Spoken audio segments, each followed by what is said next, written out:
तयारीसाठी आपण इयत्ता 3री पासूनच बहुपर्यायी जे प्रश्न आहेत त्यांचा सराव घेत असतो। या अंतर्गत आपण टेक्नॉलॉजीचा उपयोग चांगल्या पद्धतीने करून घेत असतो।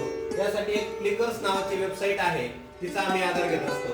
तर बघा मी कशी वापरायची ते आता या ठिकाणी सांगतोय। फ्लिकर्स आपण सर्च केलं गुगलला, इकडनं आपल्याला ही फ्लिकर्स नावाची वेबसाईट ओपन होईल। या ठिकाणी आता मी अगोदरच लॉग इन केलेलं असल्यामुळे या ठिकाणी आपल्याला हे सर्व दिसत आहे। आता या अंतर्गत कशी टेस्ट घेतात हे मी तुम्हाला आता या ठिकाणी दाखवतो। यासाठी आपण अशा प्रकारचे QR कोड्स या प्रत्येक विद्यार्थ्यासाठी असाइन केलेले आहेत।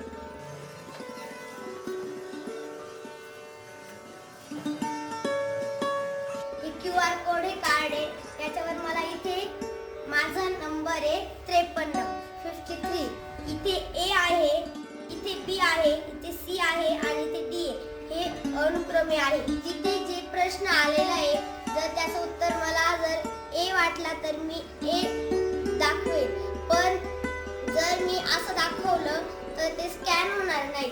जर मी असं दिलं तर तो पर्याय चुकीचा होऊ शकतो, म्हणून याला असं धरायचं। जर जे पर्याय बरोबर असेल ते पर्याय वरच्या दिशेला करावे।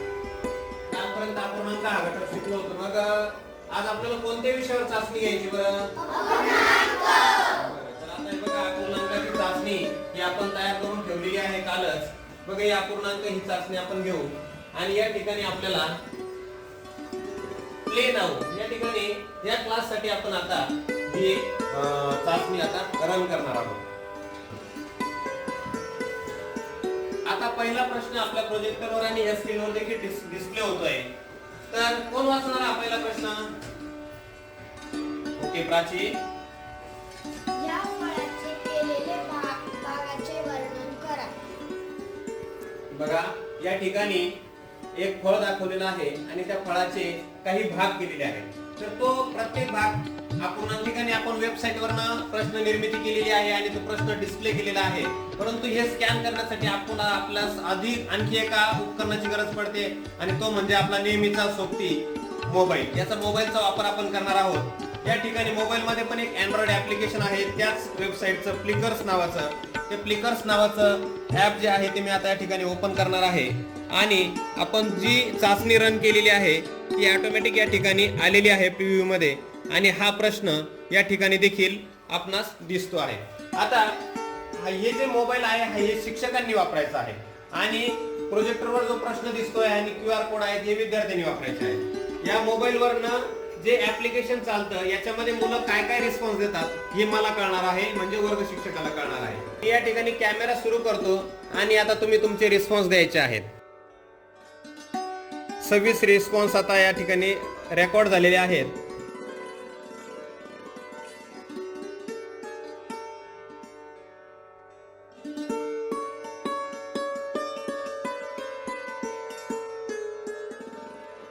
रिस्पॉन्स रेकॉर्ड होत आहेत। तर या कॅटलॉग मध्ये ज्यांचे रिस्पॉन्स रेकॉर्ड झाले ते ब्लू होत आहेत। बघा रिस्पॉन्स सगळे सबमिट झाल्यामुळे आपण हे बंद करूया। किती मुलांनी कोणता पर्याय दिला याची एक उत्सुकता असते। या ठिकाणी आपण कौन बनेगा करोडपती सारखं ओपिनियन पोल जसं असतं पब्लिक ओपिनियन त्या ठिकाणी प्रकारे दाखवल्यानंतर एक ग्राफ क्रिएट होतो, ज्यामध्ये ए पर्याय किती जणांनी दिलेला आहे, बी पर्याय किती जणांनी दिलेला आहे हे या ठिकाणी दिसत आहे।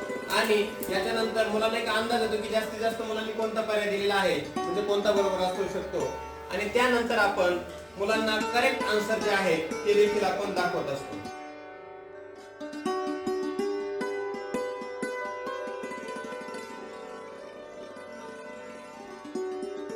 ओके, अशा रीतीने त्या मुलांनाही कळतं की आपला रिस्पॉन्स हा बरोबर आहे का नाही ते सगळं कळतं। आणि इकडे शिक्षकाला तर जसं मी मागे दाखवलं त्याप्रमाणे कोणत्या विद्यार्थ्याने चुकीचं असेल तर ऋतुजा पानसरे नावाची एक विद्यार्थी आहे, तिने पाव भाग हे उत्तर दिलेलं आहे। म्हणजे मला हे लक्षात आलं की तिला तिचं संकल्पना काय